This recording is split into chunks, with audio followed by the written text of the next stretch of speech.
15 अक्टूबर 1937 इसी लखनऊ से मोहम्मद अली जिन्ना ने वंदे मातरम के विरुद्ध नारा बुलंद किया और उस समय कांग्रेस अध्यक्ष पंडित जवाहरलाल नेहरू थे। 20 अक्टूबर 1937 नेहरू जी ने सुभाष चंद्र बोस जी को पत्र लिखा और कहा कि इसकी पृष्ठभूमि मुस्लिमों को असहज कर रही है। 26 अक्टूबर 1937 को कांग्रेस ने गीत के अंश को हटाने का निर्णय लिया। कांग्रेस ने कुछ अंश हटाने का समझौता किया। इसे सद्भाव कहा गया, परंतु वास्तविकता यह तुष्टीकरण की पहली आधिकारिक मिसाल थी। देशभक्तों ने इसका विरोध किया, प्रभात फेरियां निकाली। 17 मार्च 1938 को जिन्ना ने कहा कि गीत पूरी तरह बदला जाए और कांग्रेस प्रतिकार की बजाय मौन। परिणाम क्या हुआ? मुस्लिम लीग का दुस्साहस बढ़ता गया, अलगाववाद की धार तेज हुई, सांस्कृतिक प्रतीक पर पहला समझौता हुआ और उसने देश के दुर्भाग्यपूर्ण विभाजन की नींव डाली। यानी भारत के विभाजन की दुर्भाग्यपूर्ण नींव वहां से जब हमने तुष्टीकरण के सामने राष्ट्रभक्ति को पूरी तरह कैद करके रखने का दुस्साहस किया, उसकी कीमत किस रूप में चुकानी पड़ी थी हर भारतीय जानता है। वंदे मातरम उस राजनीति का माध्यम बना, कारण नहीं। कांग्रेस ने तब भी स्पष्ट रुख नहीं लिया क्योंकि उसे राष्ट्र से ज्यादा सत्ता की चिंता सता रही थी।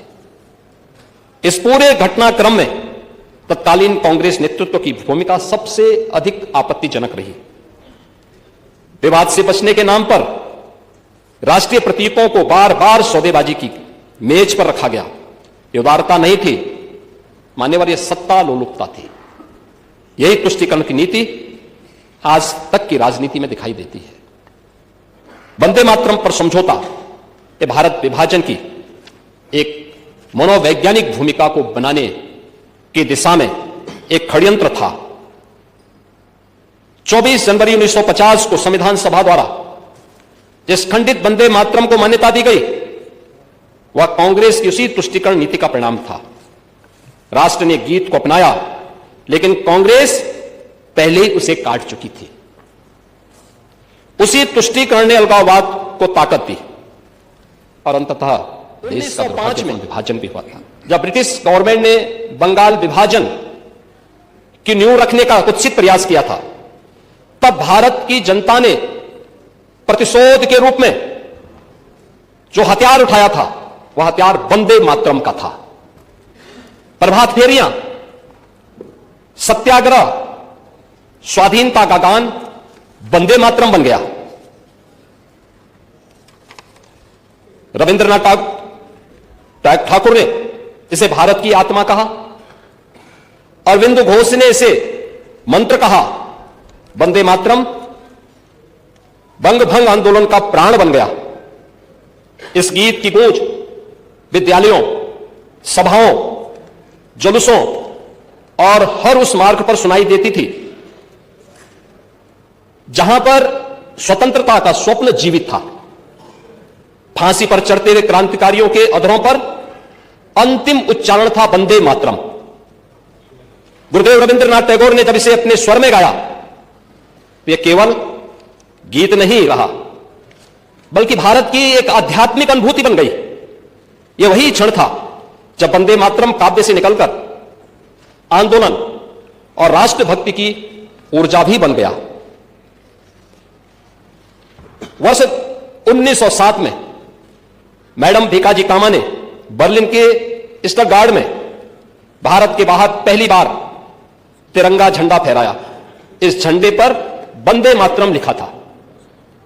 अगस्त 1909 में जब मदन लाल धिंगरा को इंग्लैंड में फांसी दी गई तो फांसी पर चढ़ने से पहले उनके आखिरी शब्द थे वंदे मातरम।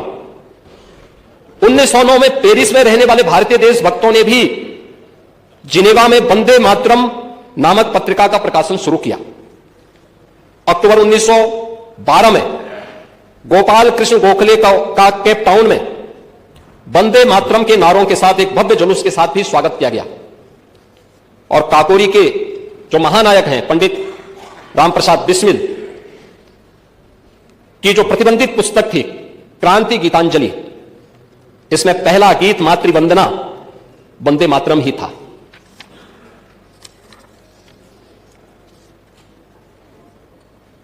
महात्मा गांधी जी ने इसे शुद्धतम राष्ट्रीय भावना कहा। उन्होंने स्वीकार किया कि यह गीत राष्ट्रभक्ति की भावना से मंत्रमुग्ध करता है। 1905 में दक्षिण अफ्रीका से प्रकाशित अपनी पत्रिका इंडियन ओपिनियन में उन्होंने लिखा, यह हमारे राष्ट्र गीत के समान लगता है। ये 1905